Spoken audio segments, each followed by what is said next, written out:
Assalamualaikum warahmatullahi wabarakatuh. Alhamdulillahilladzi wa kafa wa usallimu ala sayyidil mustafa wa ala alihi ahli sidqi wal wafa amma ba'd. Perkenalkan, nama saya Fadil Abdul Hafiz dari Prodi PAI semester 2 Malang.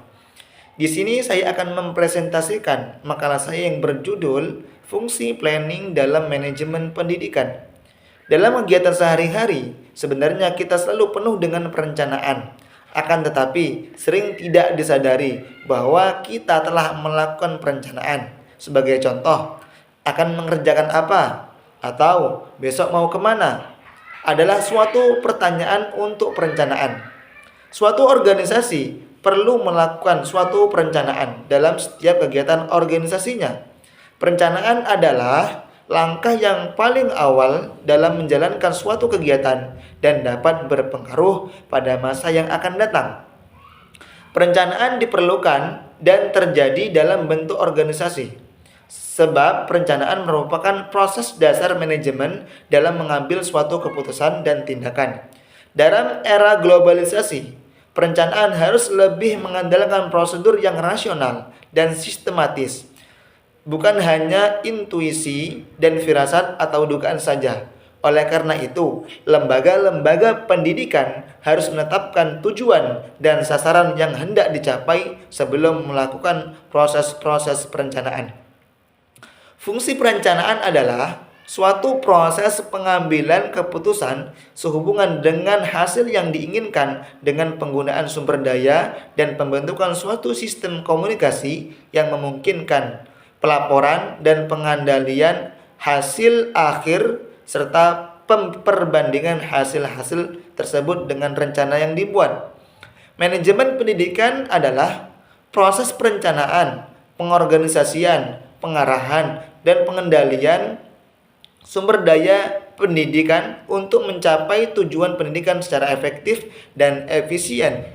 Jadi, fungsi perencanaan dalam manajemen pendidikan adalah suatu proses pengambilan keputusan sehubungan dengan hasil yang diinginkan dengan penggunaan sumber daya dan pembentukan suatu sistem komunikasi untuk mencapai tujuan pendidikan secara efektif dan efisien.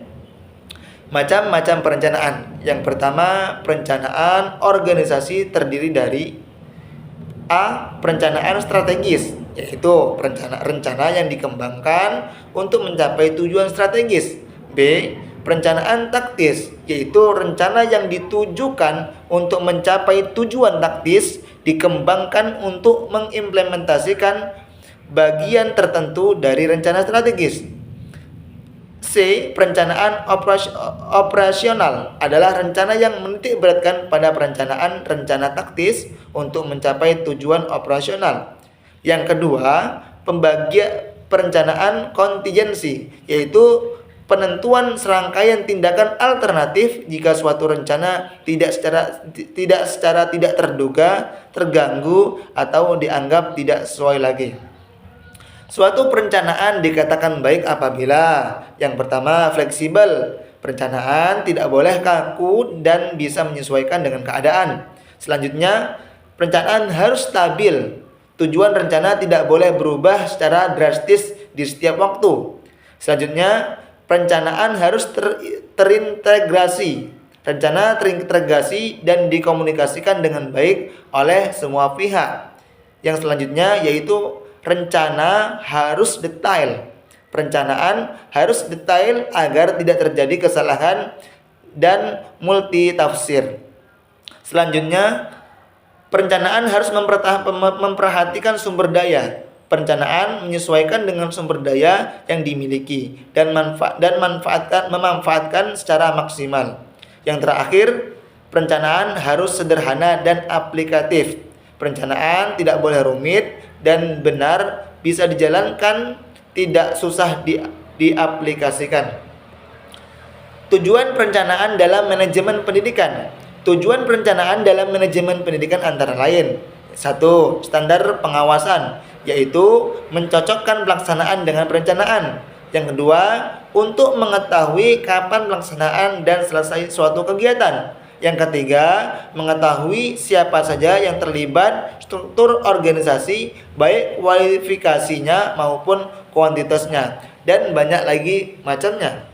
Selanjutnya, manfaat perencanaan dalam manajemen pendidikan. 1. Standar pelaksanaan dan pengawasan. Yang kedua, pemulihan berbagai alternatif terbaik.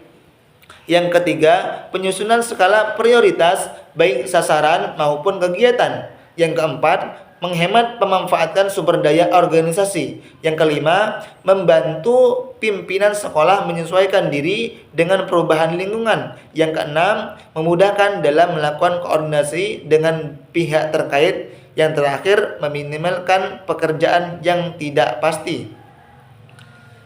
Yang terakhir, pentingnya perencanaan pendidikan. Perencanaan mempunyai posisi yang penting dalam sebuah organisasi, lembaga, dan kumpulan pendidikan lainnya. Tanpa adanya perencanaan, maka jalannya organisasi tidak jelas arah dan tujuannya. Oleh karena itu, perencanaan penting karena pertama, dengan adanya perencanaan diharapkan tumbuhnya suatu pengaruh kegiatan. Adanya pedoman bagi pelaksanaan kegiatan-kegiatan yang ditujukan kepada pencapaian tujuan. Kedua, dengan perencanaan maka dapat dilakukan suatu perkiraan terdapat hal-hal dalam masa pelaksanaan yang akan dilalui. Ketiga, perencanaan memberikan kesempatan untuk memilih berbagai alternatif tentang cara terbaik atau kesempatan untuk memilih kombinasi cara yang terbaik. Yang keempat, dengan perencanaan dapat dilakukan skala prioritas. Yang kelima, dengan adanya rencana, maka akan ada suatu alat pengukur atau standar untuk mengadakan pengawasan. Dengan adanya perencanaan, akan dimungkinkan untuk memprediksi kerja di masa yang akan datang. Bahkan akan mampu memprediksi hasil yang akan dicapai. Mungkin demikian presentasi dari saya. Saya akhiri. Wassalamualaikum warahmatullahi wabarakatuh.